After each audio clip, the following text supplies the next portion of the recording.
ऐसी मजलिस में मेरा कुछ कहना ऐसे ही है जैसे कि सूरज निकला हुआ हो दुनिया को फायदा पहुंचा रहा हो और उस वक्त चराग के आए सूरज को चराग के रोशनी उसके सामने कुछ भी वह हैसियत नहीं मेरे ख्याल के सामने कुछ कहना है सूरज को चराग देखना लेकिन बड़ों का हुक्म है मुजाहिरे के वक्त और अपना सबक सुनाने के लिए कुछ अर्ज कर रहा हूँ। दुआ कीजिएगा अल्लाह ताला मुझे हर बात कहने की तौफीक अता फरमाए, उसके बाद हम सबको बातों पर अमल करने की तौफीक अता फरमाए।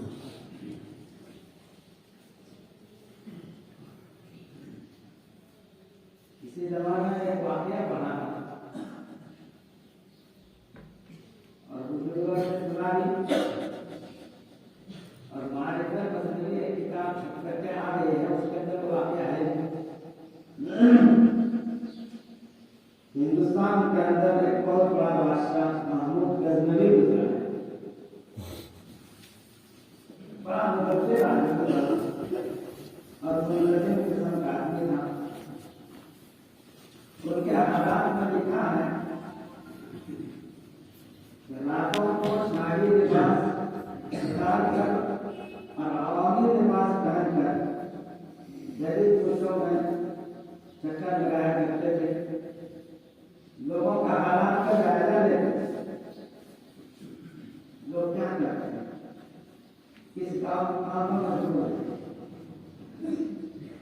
चुनाचे एक रोज अवामी लिबास पहन करके शाही लिबास उतार करके गरीब पुरुषों में चक्कर लगा रहे थे, घूमते घूमते वो एक ऐसी जगह पर पहुंचे जहाँ देखा कि चार फर्श पर मुस्तकिल एक जमात बैठी हुई है, आपस में मुस्तकिल कर रही है और वो चोरों की और कामों भी जमा और मसल मशहूर है कि जो आदमी जिस नजरिए या जिस ख्याल का मालिक होता है दूसरों को वैसे समझता है। उन लोगों ने समझा कि ये भी महमूद गजनवी जो उसके पास पहुंचे तो ये समझा कि ये भी कोई चोर होगा, कोई डाकू होगा। लोगों ने आवाज देकर के इसको बुला लिया, हाँ भाई तुम यहाँ पे बैठे। चुनाचे बैठ गए, आपस में इधर उधर की बातें होती रही। रात का काफी हिस्सा गुजर गया। डाकुओं का जो सरदार था उसने कहा कि जिस मकसद के लिए हम लोग यहाँ जमा हुए हैं अब वो वक्त आ चुका है। रात का काफी हिस्सा गुजर गया, लोग जब मीटिंग निकले रहे सब सो चुके हैं, इसलिए हम अपने मकसद के लिए तैयार हो जाना चाहिए। लेकिन अपने मकसद को अंजाम देने से पहले हर एक आदमी अपना तारुफ करे कि किसके पास क्या खूबी है, क्या हुनर है, ताकि मालूम हो जाए तो किसको काम लेना आसान हो जाए।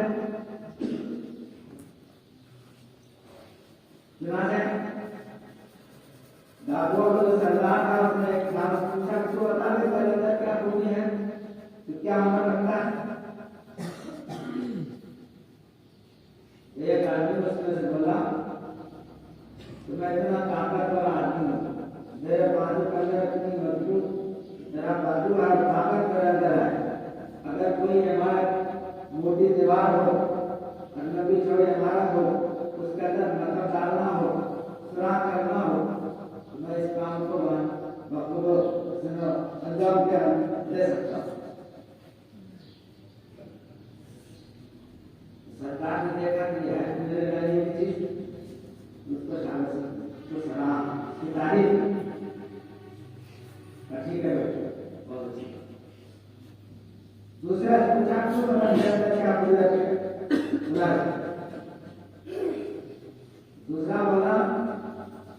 मेरी नाक में वो खूबी है, मैं मिट्टी को सुन करके बता देता हूँ कहाँ से बना। अब इसमें सब कूदने लगेगा और मशीन में बहुत ही कामयाबी की चीज है। जिस मकसद के लिए हम लोग यह जमा हो गए हैं उसको हासिल करना बहुत आसान है। सरकार ने उसको बहुत में लेके नाचने लगा, कूदने लगा और बहुत सारा उसको बहुत तारीफ जितना सच्ची कर उसको बिठा।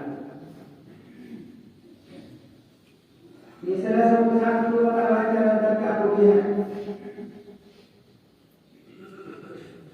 उसने कहा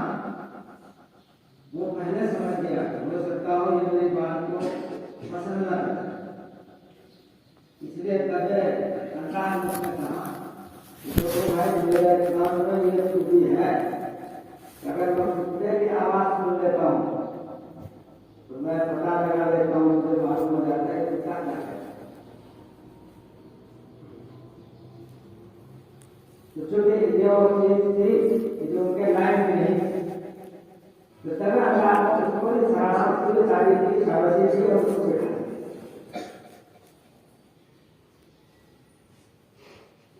जब ये सब अपना आरोप करा करके अपना हुनर बयान करके हाजिर हो गए, सब को करते हुए महसूस करने की बात है। उससे कहा भाई आप बताओ तेरे अंदर क्या खूबी है? अच्छा वो तो चौथा आदमी था, चौथा से पूछा कि तेरे अंदर क्या खूबी है? उसने कहा अगर तारीफ से तारीफ के बाद में कभी अगर किसी को एक मतवाली दे दूं, फिर जिंदगी में कहीं उसको देखो मैं उसको पहचान उसको भी देखा कि मैं कोई डिजाइन उसको जगह सलाम की तारीफ उसको दिखा। अक्सर मुतवज्जह हूं नबी के साथ, आप बताइए आप मुझे क्या करना क्या पूछिए? मामू के नबी बादशाह ने कहा तो मेरी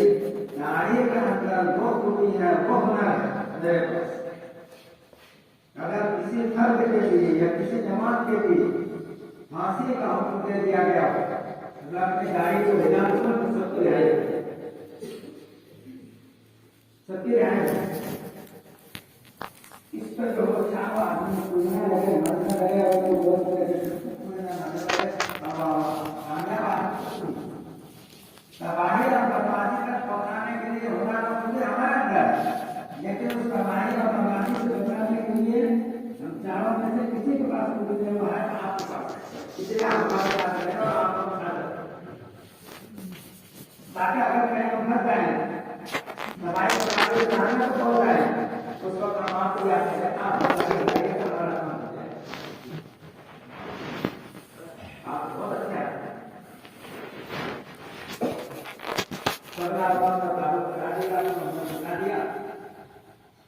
अब फिर बात चली। अच्छा अपना असली मकसद की तरफ हम बढ़ना चाहिए और अपना काम अंजाम देना चाहिए। ये बताइए डाटा कहाँ है, कहाँ डाला, कहाँ डाला?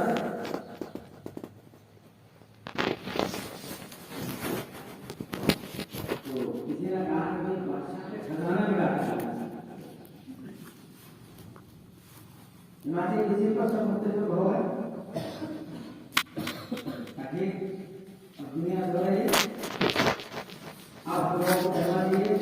अपना काम अंजाम देना चाहिए। चुनाव वहां से चले, जब चलना शुरू किया, कुछ रास्ता तय किया, उसका भूलने लगा। डाकू भी तो सरकार था, उसने मजाक मस्कुर के तौर पर इस आदमी से कहा कि कहाँ है वो, जिसने ये कहा कि मेरा काम को खूबी है, कुत्ते की आवाज सुन करके मैं बता देता हूँ क्या कहता हूँ, क्या कह रहा है, कहाँ से समझा क्या कहता है।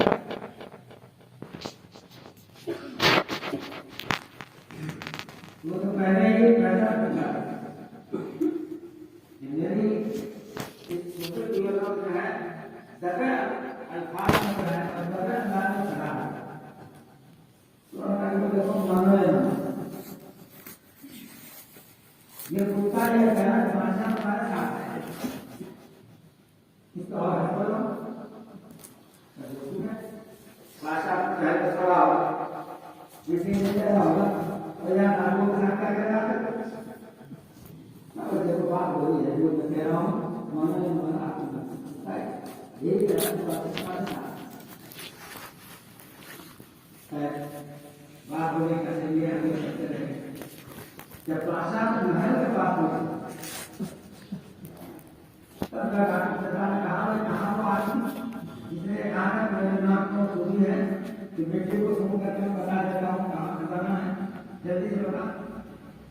दूसरे फिर दूसरी जगह बेटे को सुना नहीं, फिर तीसरी जगह बेटे को कहाँ यहाँ बताना बस सब कुछ सदाल भगवान के पास आई बताना शुरू किया। वाकई वहाँ खजाना में पाने के बाद सब जो है बराबर बराबर पसंद करके अपना हिस्सा लिया और सब अपने तिरंगा की तरफ भाषा में उनके साथ जा रहे हैं। उस जमाने में आज की तरह मशीन गतियां वगैरह थी, एक जगह जाकर सब अपने अपने मकान की तरफ मुड़े, कोई इधर जा उधर जा। बादशाह ने सबको देख लिया तो कौन किधर जा कौन किधर जा कौन किधर जा। नाचे सब अपने अपने मकान पर पहुंचे, रात भर के खड़े हुए थे, फिर खजाना मिला था खुशी थी एक बार खड़ा रहा तब अपना मोबाइल जाके अपनी जगह जाके खजाना रखा बाहर रखा और सो बादशाह उसे किसी तरीके से अंधेरे रात में वो अपनी तरफ लौट के काम किया। जब सुबह हुई दिन आया बादशाह अपना शाही लिबास शाही ताज पहन करके अपने मसरत पर जलवा हुआ। उसके बाद एक पुलिस बना कर उसको बताया कि देखो सुना देगा और सुना देगा आदमी सोचे मिलेंगे उसके पास समाज भी मिलेगा, जल्दी से जाओ उन पर छापा मारो, उनका हाथ मछली डालो और मार से तुम सबको पकड़ करके जाओ यहाँ ना। जैसे जैसे भाषा निशान दी वैसे ही होंगे सबके पास सामने पहुंचे, बिल्कुल सोचे उनको छापा मारा, पकड़ करके गिरफ्तार करके हाथ मछली डाल करके मार से तुमको आके भाषा सामने सब जुड़ा है क्या होगा। भाषण अपने दलाल मार के फैसला हटी दिया कि इन सबको सुनी पकड़ा फांसी दे दो।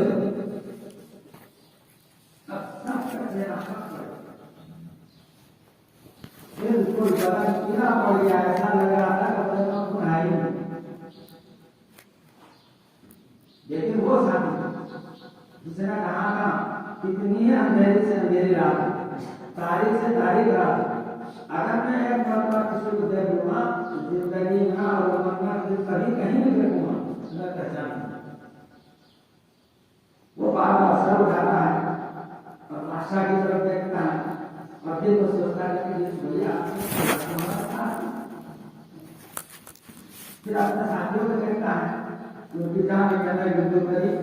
मरने के करीब। फिर बादशाह देखता है तो शायद हिम्मत करता है हिम्मत नहीं हो रही, फिर साथियों को देखता है तो बिल्कुल मरना चाहिए।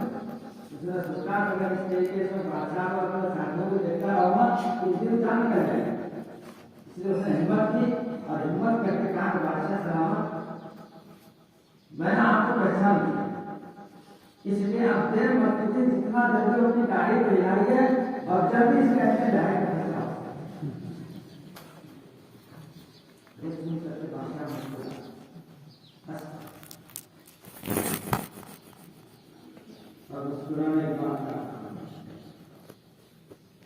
तुमने और तुम्हारी आंख में मुझे पहचान ली,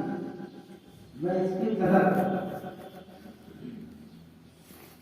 और तुम्हारे पहचान के सदका तुमको भी यहाँ रखता हूँ और तुम्हारे साथियों को भी ये वाक्य जो पढ़ लेते हैं सुन लेते हैं, लेकिन अल्लाह वालों ने इस वाक्य से बहुत सी नसीहत की बातें निकाली, इबरत की बातें निकाली। वो हमें कहना है अपनी जिंदगी के अंदर कुछ चीजों को बयान करना, वो असल हम लोग नाम दिन पढ़ते हैं, पढ़ाते हैं, इसमें फजाइल सुनते हैं, सुनाते हैं, लेकिन जो चीज हमारे अंदर होनी चाहिए वो चीज आज हमारे दिलों के अंदर और हमारी जिंदगी के अंदर नहीं है। इस वाक्य से वो चीज हमारे अंदर करा, अगर हम उन चीजों को अपने अंदर पैदा करने हैं,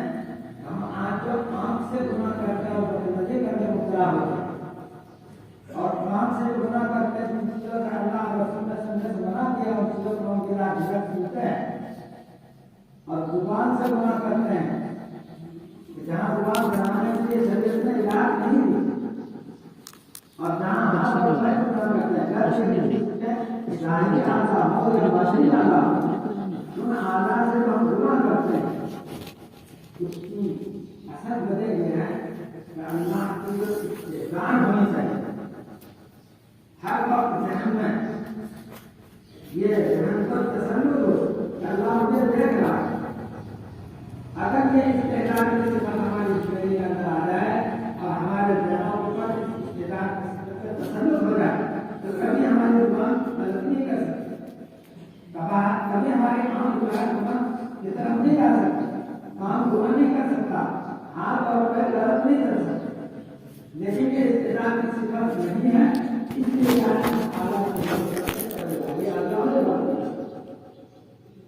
अगर उन कामों को इस बात का इस्तेमाल होगा और उसने कुत्ते की आवाज को सुन करके बता भी दिया, ये कुत्ता ये कह रहा है तुम्हारे साथ, अगर इस बात का इस्तेमाल हो जाता तो बताइए उसकी हिम्मत होती इस बात का जमाने के अंदर लायक हो जाकर कभी नहीं होती। हम लोग ये नाजायज गुनाह करते हैं तो गोया के अल्लाह ताला के खजाने में रखा जाता है। अगर ये सजा के सबब में ला जाए तो जिसमें सांप है कभी गुनाह नहीं करेंगे, गुनाह करना तो बहुत दूर की बात,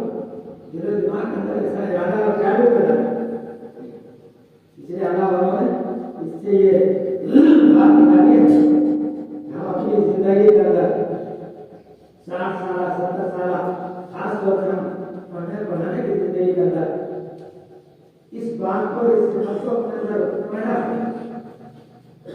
और जहन में इस बात को हर वक्त के मुस्तक़बिल रखें। अगर आप हाथ किसी चीज की तरफ उठा रहे हैं, कदम किसी तरफ हम ले जा रहे हैं, आंख अगर किसी तरफ उठा रहे हैं, किसी चीज को हम सोच रहे हैं, जुबान से कुछ निकाल रहे हैं, उस वक्त अगर हमारे जहन थोड़ा ये बात आ जाए कि अल्लाह मुझे देख रहा है, अल्लाह मेरी सारी नफलो हरकत से क्या है वाकिफ, ये सिफत पैदा हो जाए, ये अल्लाह कभी गुनाह नहीं करेंगे और गुनाह की तरफ कभी नहीं जाएंगे। इस मामले से ये अल्लाह वालों ने नसीहत की बात की, हम अपनी जिंदगी के अंदर रह करके पढ़ना पढ़ाने के जमाने में इसके बाद जो दुनिया की मंदी बन जाए वहाँ रह करके हम शरीयत की रोशनी अल्लाह रसूल सल्लल्लाहु अलैहि वसल्लम और अल्लाह के दिए अहकाम की रोशनी में रह करके ये सिफत और ये इस्तेदार वाली सिफत और पूरी जो है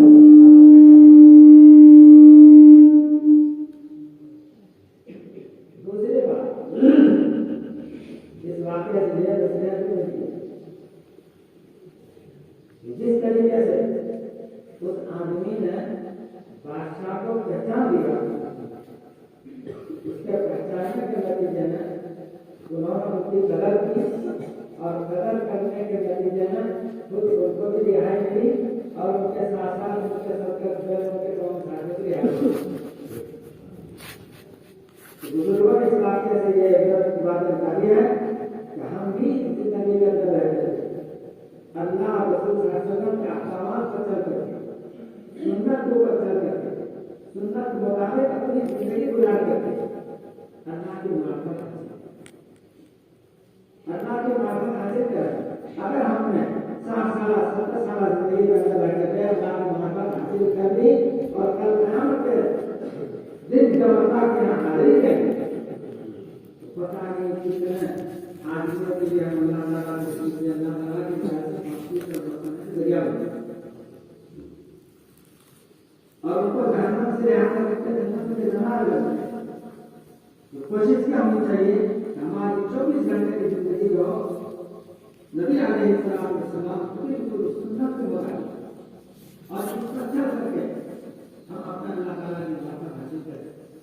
इंशाअल्लाह और क़यामत के दिन बहुत से लोगों को क्या फायदा पहुंचाने वाले होते हैं। ये चीजों का हमारे अंदर कमी है और कमी इसलिए है कि इन चीजों की तरफ हम बिल्कुल तवज्जो ही नहीं देते और गफलत के अंदर रह करके इन चीजों की तरफ हमारी क्या तवज्जो नहीं होती है। जहनी आता है असल तो ये चीजें जितनी अल्लाह वालों को जरूरत है ये चीजें पढ़ लेते हैं हम लोग सब कुछ पढ़ते हैं पढ़ाते हैं लेकिन वो इस्तेदाद की शक्ल पैदा हो उसके अंदर दबाव पैदा हो हर वक्त वो ध्यान में रहे ये चीजें हासिल होगी अल्लाह वालों से रास्ता कायम करने के बाद अल्लाह वालों से इस्लाही ताल्लुक कायम करने के बाद उनके पास आमदत रखने के बाद जब उनके पास हम आएंगे जाएंगे उनसे इस्लाही ताल्लुक रखेंगे और उनकी हिदायत उनकी तालीमात उनके इस्लाम के मुताबिक अमल करेंगे तो आहिस्ता आहिस्ता ये चीजें क्या है पैदा होती है। जिस तरह आप पढ़ते हैं पढ़ाते हैं सहाबा में मजलिस से नबी अलैहिस्सलाम होते थे तो जन्नत और जहन्नम के सामने लेकिन जब अपने घर चले आते हैं दूर बच्चों मशहूर हो जाते हैं खेती बाड़ी में मशहूर रहते हैं खाना खाना मशहूर रहते हैं वो कहते हो जाती बस साहब कहने को मुनासिब बनी निफाक का क्या कर रहे हैं तो वहां तो एक ही रास्ता सारी बातों का एक ही था कि नबी अलैहिस्सलाम से जाकर कराया क्या दूसरी बात कहते हैं मुझे कहा ले लिया उन्होंने साहबा ने सिखाई अलग अलग मजलिस में होते हैं तो बिल्कुल जन्नत जहन्नम सामने आने के सामने और जहाँ आपके मजलिस साहब निकलते हैं और अपने बीवी बच्चों मुश्किल होते हैं कारोबार मुश्किल होते हैं वो कहते हैं खत्म हो जाते मेरे साथ नाम क्या बोला साथ कभी तो अल्लाह वालों के मजलिस में जिन्होंने नबी अलैहिस्सलाम के तौर तरीके पर चल करके अल्लाह के यहाँ एक मकाम हासिल किया है उन लोगों को मजलिस में हम डालते हैं तो वही कहते हैं मजलिस नबी अलैहिस्सलाम से जुड़े। लेकिन जब ये आमद का बराबर उनके पास आना जाना हो बराबर उनसे सलाम करना हो ये कहते हैं आहिस्ता आहिस्ता क्या है जम जाती है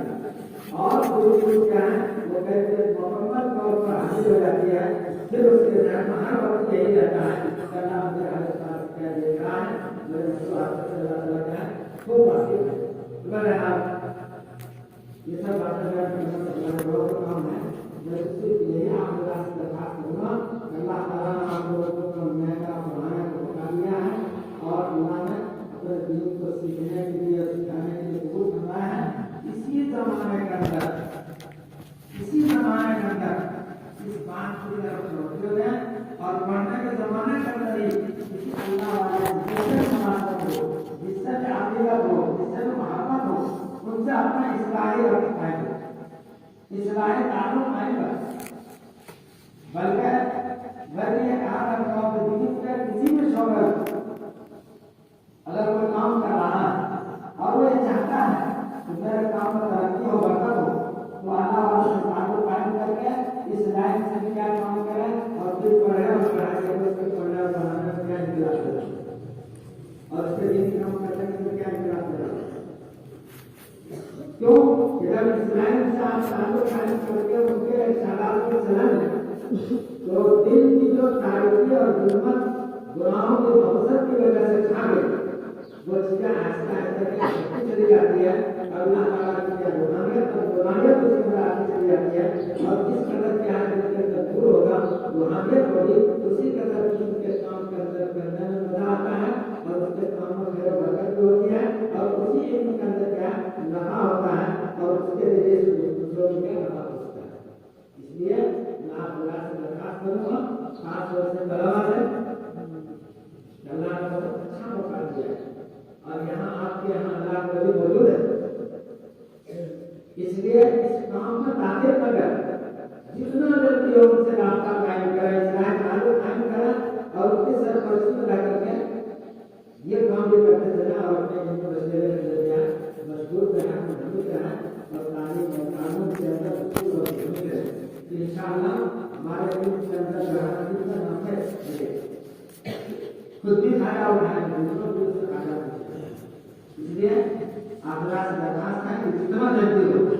इस मंजिल के ऊपर क्या कदम रखें और अपने इस्लाह बातिल का फिक्र करें जितना इस्लाह बातिल होगा उसके एतबार से क्या है हर तरह के फायदे सामने आएंगे और जिस कदर इससे दूर होंगे उसी कदर क्या इतने नफा होंगे और परेशानी आएगी अल्लाह ताला मुझे भी बातों पर अमल करने की तौफीक अता फरमाए।